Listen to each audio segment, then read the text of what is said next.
20% भोग में खर्चा करिए,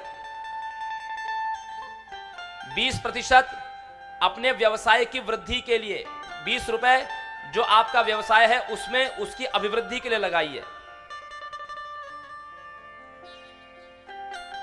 20 रुपए आप अपने बुढ़ापे के लिए जमा करिए, भविष्य की निधि के लिए, और 20 रुपए अपने सगे संबंधी रिश्तेदारों की मदद करने के लिए, इष्ट मित्र की मदद करने के लिए रखिए। लोग सब कुछ तो करते हैं, यदि कोई रिश्तेदार आपके दरवाजे पर आ जाए तो उसको मना कर देते हैं।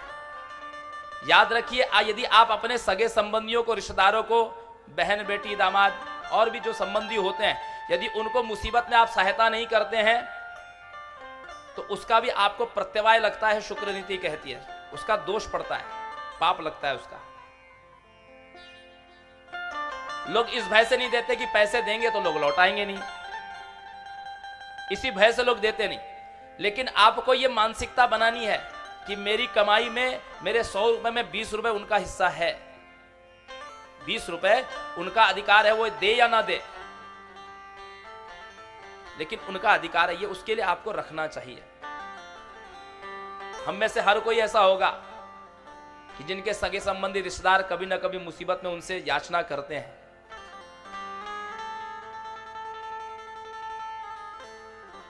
तो अपनी कमाई को इन 5 भागों में विभाजित करना चाहिए। 100 रुपए में 20 रुपए धर्म के लिए, 20 रुपए भोग में, 20 रुपए व्यवसाय की अभिवृद्धि के लिए, 20 रुपए भविष्य की निधि जोड़ने के लिए, आप लाइफ इंश्योरेंस करवाइए या और कोई फिक्स डिपॉजिट करिए और कुछ करिए, और 20 रुपए सगे संबंधियों की सहायता के लिए। जो व्यक्ति इस प्रकार से धन का व्यय करता है उसको कभी धन की संकट नहीं आएगा, जीवन पर्यंत उसको धन की समस्या कभी नहीं आएगी। चाहे वो नौकरी करता हो, चाहे उसकी छोटी सी दुकान हो, चाहे उसका बड़ा व्यवसाय हो, चाहे वो 100 फैक्ट्रियों का मालिक हो। और यदि इस तरीके से नहीं करता है तो बड़े बड़े उद्योगपति भी सड़क पर आ जाते हैं, कभी भी बैंकरप्ट हो जाते हैं, चाहे वो विजय माल्या हो, चाहे नीरव मोदी हो, चाहे और कोई हो। अरबपति खरबपति को भी सड़क पर आने में समय नहीं लगता। क्यों? क्योंकि धन को इस नीति से वो खर्च नहीं करते, शास्त्र की नीति से खर्च नहीं करते। नहीं तो सामान्य सा मजदूरी करने वाला व्यक्ति भी बच्चों को पढ़ा लिखा करके आईएएस ऑफिसर बना रहा है। आज एक मजदूर रिक्शे वाला अपने बच्चे को आईएएस ऑफिसर बना रहा है। जो नीति से चले उसके जीवन का संतुलन नहीं बिगड़ता, और जो नीति से नहीं चलते, कभी तो लाखों में नहाते हैं तो कभी तो लोगों के सामने 10,000 रुपए के लिए हाथ फैलाते हैं, जो नीति से नहीं चलते।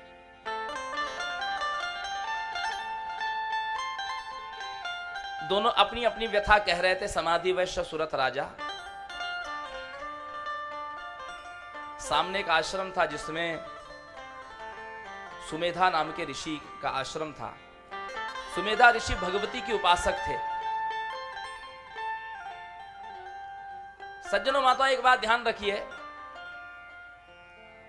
जितने भी बड़े ऋषि हैं और जितने भी बड़े यज्ञ हैं, चाहे वो अश्वमेध यज्ञ हो, राजसूय यज्ञ हो, जितने भी बड़े यज्ञ हैं, उसमें प्रधान देवता भगवती ही होती है। प्रधान देवता भगवती ही होती है।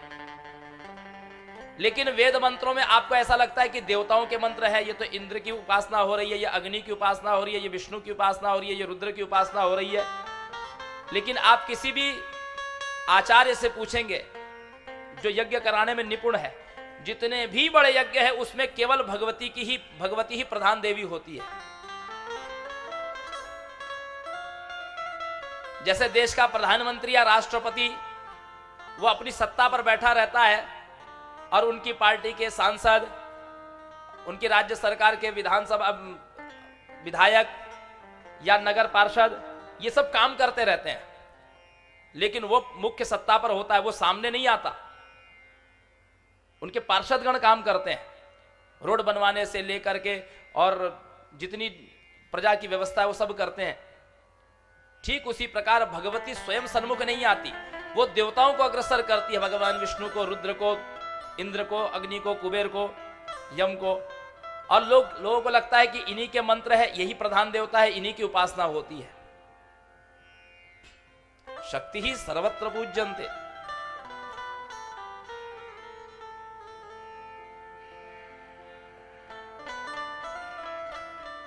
सुमेधा ऋषि के शरण में जब गए, दोनों ने अपना दुख व्यक्त किया, बताया।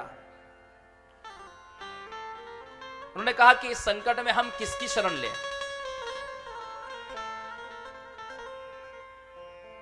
किसकी शरण लें? तो बोले जिस समय सारे देवता संकट से पीड़ित थे तो सारे देवताओं ने इन भगवती का ही आश्रय लिया था। जब महिषासुर नाम के एक दानव से पूरी पृथ्वी, पूरी सृष्टि आक्रांत हुई थी, उस समय ब्रह्मा विष्णु शिव भी उसको पराभूत करने में असमर्थ थे। उस समय भगवती का प्रादुर्भाव हुआ था। जिस समय जिस समय ब्रह्मा जी मधु कैटभ से पीड़ित थे, तब उन्होंने भी उन महाकाली स्वरूपा योग निद्रा की स्तुति की थी।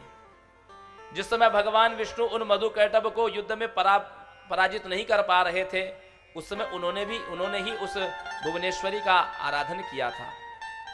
जिस समय सारे देवता शुंभ निशुंभ से पीड़ित हुए, उस समय उन्होंने भी उन भगवती महासरस्वती का, गौरी का आश्रय लिया था। तो संसार पर जब भी महाउपद्रव हुआ है तो भगवती का ही आश्रय लिया गया है और भगवती ने उस संकट से उनको उबारा है। तो बोले भगवती की आराधना कैसे की जाती है? बोले आश्विने मधुमासे तपो मासे शुचौ तथा चतुर्षु नवरात्रेषु विशेषात् फलदायकः।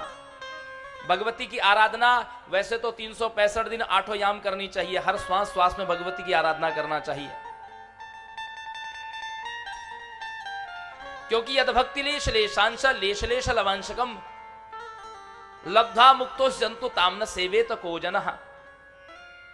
और उनसे ज्यादा दयालु कोई नहीं है। नातः परतरम किंचित अधिकम जगति तले सेवनीया परा देवी निर्गुणा सगुणा अथवा।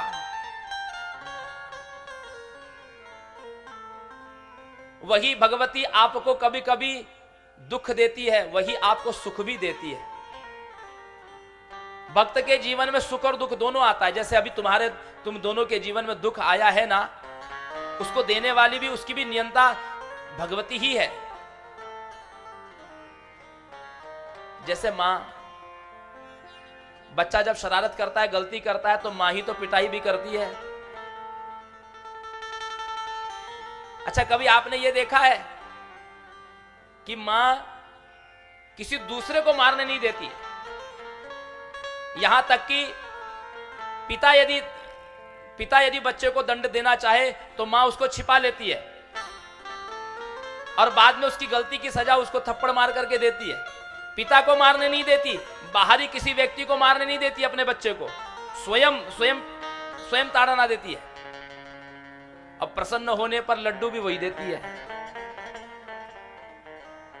लालने ताड़ने मातर कारुण्यम यथार्भके तदवदेव जगन्मातर नियंत्रा गुण दोषयो। जैसे प्रेम करने में और मारने में, पिटाई करने में, दोनों में ही मां की ममता कभी भी क्षीण नहीं होती, उसी प्रकार भगवती आपके पापों को नियंत्रित करने के लिए आपको कभी कभी दंड देती है, दुख रूपी दंड देती है। नियंत्रा गुणदोषयो, आपके गुणदोष को नियंत्रित करने के लिए भगवती आपको दुख का सामना कराती है। जीवन में कष्ट आता है, दुख आता है, अभाव आता है, ये क्यों आता है? ये भगवती आपके गुणदोष को नियंत्रित करती है। अपराधो भवत्येव तनयस्य पदे पदे को परः सहते लोके केवलम मातरम विनः। क्योंकि इस बच्चे से हर कदम पर चलते चलते हर कदम पर पाप होते हैं। आपको लगता है कि आप पाप नहीं करते? जब आप चलते हैं ना, तो आपके चप्पल जूते के नीचे जाने कितने जीव जंतु हैं, वो दब के मर जाते हैं, आपको पता ही नहीं होता है। वो भी तो भगवती के बच्चे हैं जिनको आप मार रहे हैं।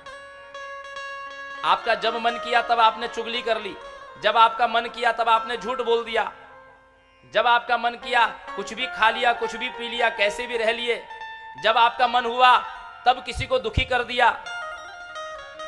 जब आपका मन हुआ किसी का अधिकार मार लिया आपने, ये क्या है? ये पुण्य है या पाप है? आप अपनी मर्जी से चलते हैं, लेकिन आपको ये जानकारी नहीं है कि आप जो कुछ कर रहे हैं उसका नियंत्रण कोई करने वाला है। तो जब आपके पापों का समूह खूब बढ़ जाता है तो भगवती उसको नियंत्रित करने के लिए आपको जीवन में कष्ट देती है। अपराधो भवत्येव तनयस्य पदे पदे है। जैसे बच्चे से हर कदम पर अपराध होते हैं। जब गर्भस्थ शिशु मां के उदर में होता है ना, गर्भ में, तब भी वो लात मारता है मां को।